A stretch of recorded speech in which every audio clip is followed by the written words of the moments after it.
TJF silver Jubilee ప్రారంభ సమావేశాలకు వచ్చిన రాష్ట్రం నలుమూలన వచ్చిన జర్నలిస్టులందరికీ ఉద్యమాభివందనాలు. ఫస్ట్ సెషన్లో నేను రాలేకపోయినా సెకండ్ సెషన్లో జాయిన్ అయినా, కానీ అందరికి మంచిగా భోజనం పెట్టినట్టుంది. అల్లం నారాయణ గారు అందరు చాలా మబ్బుగా ఉన్నారు. సెకండ్ సెషన్ ప్రారంభమైనప్పటి నుంచి ఇప్పటివరకు ఒక్కసారి కూడా నేను జై తెలంగాణ నినాదం వినలేదు. ఎందుకో 2014కు ముందు ప్రతి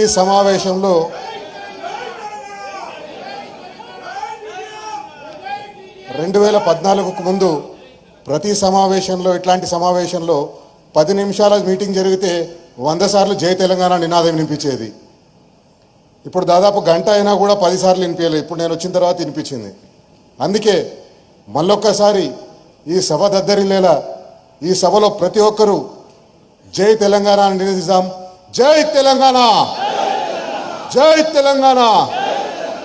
వేణుగోపాల్ గారు చెప్పినట్టు ఆ పిడికిలి మన జర్నలిస్ట్ యూనియన్లలో ఉండేది కానివ్వండి, లేకపోతే తెలంగాణ ఉద్యమం మొత్తం ఎక్కడ చూసినా ఎత్తిన పిడికిలి లోగోలతో చాలామంది తమ సంస్థలను ఉనికిలోకి తీసుకొచ్చిండ్రు. అదే పిడికిలు ఎత్తి మళ్ళొక్కసారి జై తెలంగాణ, జై తెలంగాణ. ఇక్కడ లోపల ఉన్న వాళ్ళు కాదు, బయట కూడా స్క్రీన్ పెట్టిండ్రు, బయట కూడా చాలామంది చూస్తున్నారు, బయట నిలబడి ఉన్నారు. ఆ ఉత్తేజం రావాలి, ఆ ఉత్సాహం రావాలి. మన తెలంగాణను మనం తెచ్చుకున్నాం, కొట్లాడి తెచ్చుకున్నాం, పిడికిలు ఎత్తి కొట్లాడి తెచ్చుకున్నాం, గొంతు విప్పి మాట్లాడి తెచ్చుకున్నాం, టీవీల ముందు మైకులో మాట్లాడి తెచ్చుకున్నాం, పత్రికల్లో రాసి తెచ్చుకున్నాం, గోడ పత్రికల్లో రాసి తెచ్చుకున్నాం, వాట్సాప్ మెసేజ్ల్లో రాసి తెలంగాణను తెచ్చుకున్నాం. ఆ తెలంగాణలో ఈరోజు మనం ఉన్నాం. మనందరి స్వప్నం సాకారమైంది ఈ తెలంగాణ రాష్ట్రం. కాబట్టి మరొక్కసారి జై తెలంగాణ, జై జై తెలంగాణ. వేదిక మీద ఉన్న మిత్రులు, టీజేఎఫ్ కన్వీనర్ అల్లం నారాయణ గారు, అట్లాగే వేదిక మీద ఉన్న ఇతర మిత్రులు, తోటి జర్నలిస్టు మిత్రులు, తోటి విద్యార్థి ఉద్యమ నాయకులు, ఉద్యోగ ఉద్యమ నాయకులు అందరికీ తెలంగాణ ఉద్యమాభివందనాలు. 2009 నవంబర్ 29 తర్వాత ఉధృతమైన తెలంగాణ ఉద్యమంలో మీడియా పాత్ర చాలా కీలకమైనది. 2001లోనే తెలంగాణ జర్నలిస్ట్ ఫోరం ఏర్పడ్డా కూడా 2009 నుంచి మన పాత్ర చాలా పెరిగింది.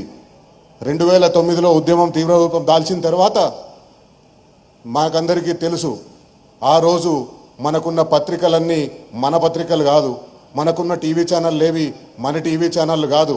మనమందరం అక్కడ పనిచేసే ఉద్యోగులమే, మనమందరం వారు చెప్పినట్టు నడుచుకున్న వాళ్ళమే ఉద్యోగ ధర్మం కాబట్టి. కానీ ఆ రోజున ఎప్పుడైతే తెలంగాణ జర్నలిస్ట్ ఫోరం ఒక ఫోరం ఉందో, ఆ పత్రికల్లో అన్నీ కలిపితే ఎంతమంది ఉద్యోగులు ఉంటారో తెలంగాణ జర్నలిస్ట్ ఫోరంలో అంతమంది చేరి తెలంగాణ ఉద్యమాన్ని భుజాల మీద ఎత్తుకొని నడిపించిండ్రు. తెలంగాణ సాధించుకున్నాం. మీకు అందరికీ తెలుసు, 2009 తర్వాత 2009 నుంచి 2014 మధ్యలో తెలంగాణ ఉద్యమం తీవ్ర రూపం దాలుస్తుంటే ఎట్లా అణిచివేయాలని చూసిండో మనం అందరం ప్రత్యక్షంగా చూసినాం, ప్రత్యక్షంగా ఎదుర్కొన్నాం. చాలామంది చిన్నపిల్లలు అయితే ప్రత్యక్షంగా వినుంటారు. అప్పుడు 2 రకాల అణచివేతలు జరిగినాయి. ఒకటి తెలంగాణ జర్నలిస్టుల అణచివేత, రెండోది తెలంగాణ జర్నలిజాన్ని అణచివేసే ప్రక్రియ. తెలంగాణ జర్నలిస్టులని ఎక్కడికక్కడ నిర్బంధాలు పెట్టి ఉస్మానియా యూనివర్సిటీలో జర్నలిస్టుల తలలు పగలగొట్టి జర్నలిస్టుల బండ్లు ముందల ప్రెస్ అని రాసినా కూడా ఆ బండిని ఐడెంటిఫై చేసి దాన్ని పెట్రోల్ పోసి కాల్చేయించింది ఆ రోజున్న రాష్ట్ర ప్రభుత్వం. తెలంగాణ ఉద్యోగులను ఇష్టం వచ్చినట్టు లాఠీ చార్జ్ చేసి, తెలంగాణ విద్యార్థులను ఇష్టం వచ్చినట్టు లాఠీ చార్జ్ చేసి విచక్షణ రహితంగా కొడితే తలలు పగిలిన వీడియోలు ఆ రోజు మనం పత్రికల్లో మనం వేయలేకపోయినాం, టీవీ ఛానళ్ళలో చూపించలేకపోయినాం. కానీ మనం సర్క్యులేట్ చేసుకున్నాం. 1-2 న్యూస్ ఛానళ్ళు మినహా, 1-2 పత్రికలు మినహా వాటికి పెద్దగా ప్రాధాన్యత ఇవ్వలేదు. తెలంగాణ జర్నలిస్టులను అణిచివేసిన ప్రక్రియను మనం చూసినాం. ఆ నిర్బంధాలన్నింటినీ తట్టుకొని మనం ఆ రోజు ఉద్యమాన్ని బలంగా ముందుకు నడిపించి తెలంగాణ రాష్ట్రాన్ని సాధించుకున్నాం. తెలంగాణ జర్నలిజాన్ని అణిచివేసే, తెలంగాణ జర్నలిస్టుల స్వాభిమానాన్ని అణిచివేసే కార్యక్రమం జరిగింది. చాలామందికి ఉద్యమకారులకు, చాలామంది జర్నలిస్టులకు తెలియని విషయాలు కొన్ని ఉన్నాయి. ఆ చాప్టర్ 8 విషయం వచ్చిన తర్వాత ఆ చాప్టర్ 8ని ఎట్లా అమలు చేయాలనేది ఢిల్లీ నుంచి వచ్చిన ఆదేశాలతోటి హైదరాబాద్లో కూర్చున్న కొందరు సమైక్యాంధ్ర మీడియా ఓనర్లు, సమైక్యాంధ్ర పేపర్ల ఓనర్లు, ఛానళ్ళ ఓనర్లు ఈ 8వ చాప్టర్లో ఉన్న వాటిని ఖచ్చితంగా తూచా తప్పకుండా మనం అమలు చేయాలని చెప్పేసి ఒక మీటింగ్ పిలిచిండ్రు. ఆ మీటింగ్కి నేను పోయిన G24 గంటల తరఫున, రామచంద్రమూర్తి గారు HMTV తరఫున వచ్చిండ్రు, దామోదరరావు గారు టీ న్యూస్ తరఫున వచ్చిండ్రు. ఆ మీటింగ్లో ఏం తీర్మానం చేస్తారంటే, మనము ఉద్యమానికి సంబంధించిన వార్తలు చూపెట్టొద్దు, ఉద్రిక్తతలు రెచ్చగొట్టిన అవుతుందని చెప్పేసి. 56 సంవత్సరాలుగా వాళ్ళు రెచ్చగొట్టిన ఉద్రిక్తతలు 5 సంవత్సరాలు మేము రెచ్చగొడితే వచ్చినాయా? ఆ ఉద్రిక్తతలు రెచ్చగొట్టే విధంగా ఉండే ప్రసారాల్ని మనం చేయొద్దు అని చెప్పేసి నేను ఆ మీటింగ్లోనే వాళ్ళందరి ముందు ఒక విషయం చెప్పిన.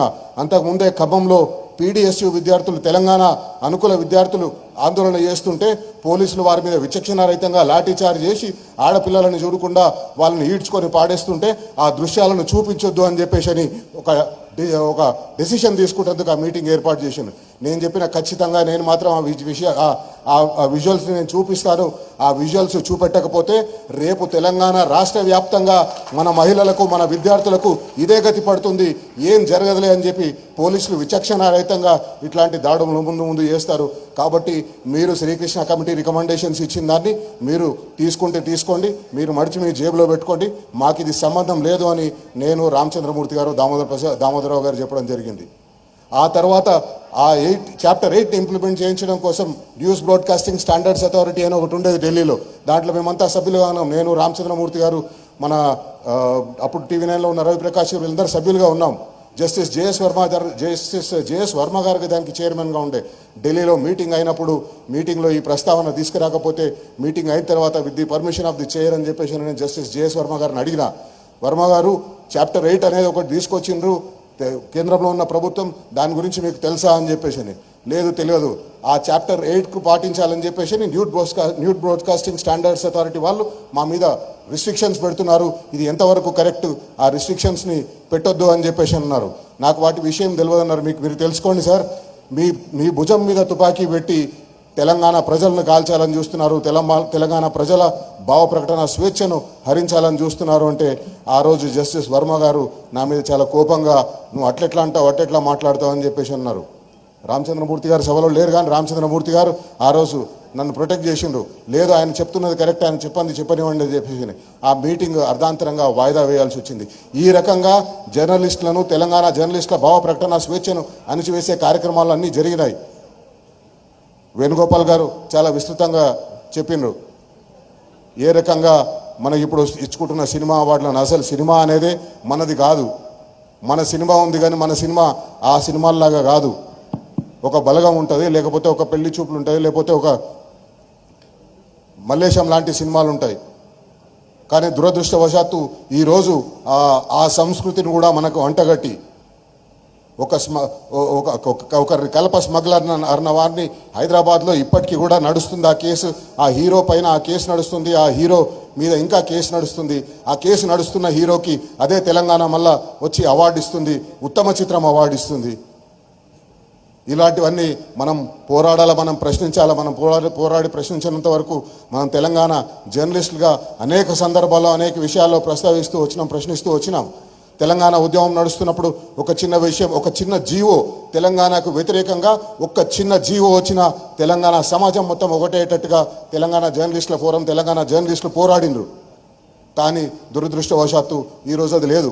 బనకచెర్ల ద్వారా మన నీతి దోపిడీ జరుగుతుంటే మనం ఎవరం మాట్లాడతలేము, మనం గలమెత్తుతలేము. ఒక్కసారి మనం అందరం జై తెలంగాణ నినదిస్తే ఆ బనకచెర్ల అక్కడితో ఆగిపోవాలి. ఎందుకు మనం ఇంత నిశ్చయితంగా తయారవుతున్నాం? మనం తెలంగాణ కోసం పోరాడదాం, ఒక పార్టీ కోసమో ఒక వ్యక్తి కోసమో కాదు. తెలంగాణ కోసం పోరాడాల్సి వచ్చినప్పుడు మనం అందరం కూడా గలం విప్పాలి, మనం అందరం కూడా కలం తీయాలి. ఖచ్చితంగా మనమందరము మరొకసారి ఏకీకృతమై, అలం నారాయణ గారు మీరు చాలా మంచి ఇనిషియేటివ్ తీసుకున్నారు. ఈరోజు 25 సంవత్సరాల సిల్వర్ జూబ్లీ సెలబ్రేషన్స్ని ఈ సంవత్సరం మొత్తం మన తెలంగాణ జర్నలిస్టులందరినీ ఉత్తేజపరిచే విధంగా, తెలంగాణ జర్నలిస్టులందరినీ మరొకసారి తెలంగాణ కోసం కష్టపడే విధంగా తయారు చేయండి.